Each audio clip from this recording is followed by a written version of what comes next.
guys, this is Untouchable Mama. Thank you for watching our video. Thank you for being there for us. Please do not forget to share with your friends and press the notification button. Also follow us on Facebook, Untouchable Mama page. You can also see me on Untouchable Mama backup page. We are there for you. Thank you for being there. Thank you, one love. I appreciate each and everyone. Bye.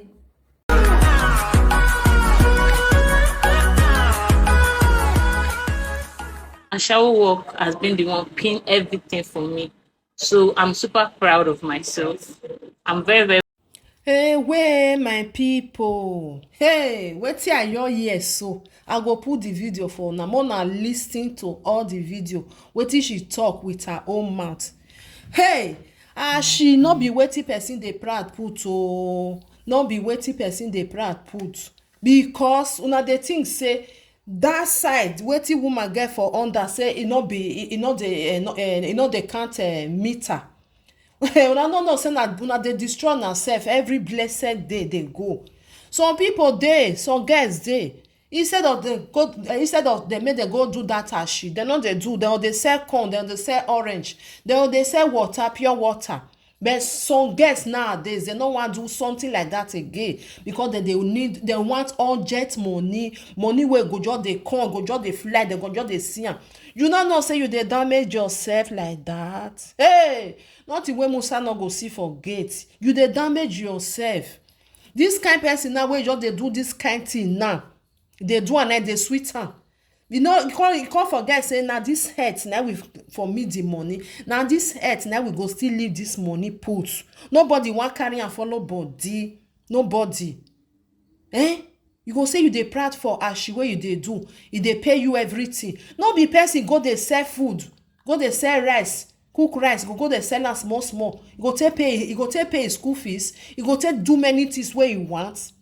Why be say na your body you want make you just take do am? You wan destroy your body. You dey think say na something good na you dey do, na something bad na you dey do o. It's like a road wey dem just newly do. Car no go pass there, nothing go pass there. The thing go still fine, e go still dey okay. But once car don dey pass, everything don dey pass am, e go dey old. Na so there be. Na so that under be. As you dey do am every blessed day, dem dey chook am. Carry this one, carry elephant, oh, carry dog, oh, carry lion, oh, carry this one wey be like this. Dey put am for there, dey chook everything. Hey, everything chookable, dey chook am put because of say you need money. Hi, nothing wey person no go hear. How can you come out talk that thing for your mouth? The thing as I see am, my people now say no, I go carry am come. Una still live una opinion. Una hear wetin this girl talk come out for inside im mouth. No be say you just dey only dey talk am. She dey do am and she dey proud of it, which is very bad. Tomorrow now, as she dey do am now, say she dey young now, she go dey enjoy. Tomorrow now, when she go say, okay, I wan settle down, I want make I born, pikin no go gree come again because inside there many things don carry go that side. Infection don go this side. Now wow, because of money. You no wan do another thing because of say you get your kpekus, you wan carry, you wan use am take make money. You wan use am take make money. Hi, nothing wey person no go see. My brothers and sisters, this thing really weak my leg. I say, wetin your husband wan come enjoy for there? Tomorrow wey your husband come say he wan even marry you, if you see person wey say he wan marry you sef, because sometimes wetin you dey use your mouth take dey talk, e dey damage you. Sometimes you no go know. Your video now, e don go everywhere. Like that one wey e talk say she dey gree for dog. Later I come say na joke na she dey. When the boyfriend come say I no dey do again, carry your wahala dey go. You really do am, you no really do am, but you don come out for your mouth, e go damage you. Can you imagine? Everything that dem wan use their body take do take make money. Make una see wetin dey come out for human being mouth. Where dey carry am dey go? No be this my people. Na do well na bad bad. Una leave una comment. The answer is yes. Na here we for see am. Na here we go still leave am put. Inside there, now you just think say e just dey okay. Everything go dey chook am. Dey push everything, push am go this side, push am go the other side. Then e no be as before again. The thing don kpafuka. E don kpafuka, my brothers and sisters. Hey, na why for some girls, so the way wey dem take carry this issue of money put for head na wa for dem. More na soft refine the money o, more na soft refine now o.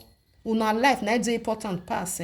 Some people no dey think about that one. Na the money na dem just dey look after.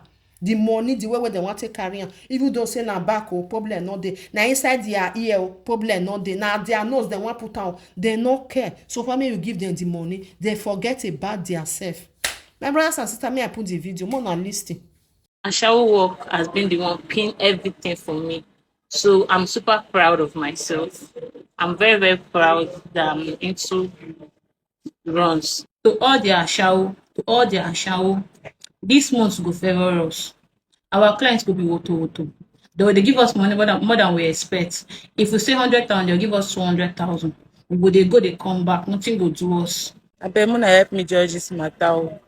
One of my clients dey carry me 30,000 naira for night. So we come go lodge for one hotel like that. I see where they write no smoking o, but I feel say na only weed. I come smoke cigar. Reach in the morning wey we wan check out, the security man dey come say make we wait make dem go check the room. We come wait, dem come check the room, dem come say we smoke for the room. I come say yes. Dem come say we go pay fine of 20,000 naira. I no be my client like smoke o, na me smoke am. So we beg, dem no gree. Dem come call police. My client now come carry 20,000 naira come pay dem. As e give dem the 20,000 naira, they come give me 10,000 naira. So now na my money take pay the fine. This thing good, e good. Abeg una help me judge this matter o. E no good o, make dem give me my money back. Okay, this girl here say 10k still big, na manage am. 10k no big o. You know all the whole thing wey we do, up and down, choking left and right, everything. Women supporting women o, justice for my money. This person say, okay, you wan make the guy pay the 50k because of fuck. Yes now, the guy suppose pay am because me I be girl, I'm a lady, and as a gentleman wey him be, he suppose do as a fine boy wey him be, he suppose pay am. So this blogger here posted my video. This video, Ashew Nawooh. So he said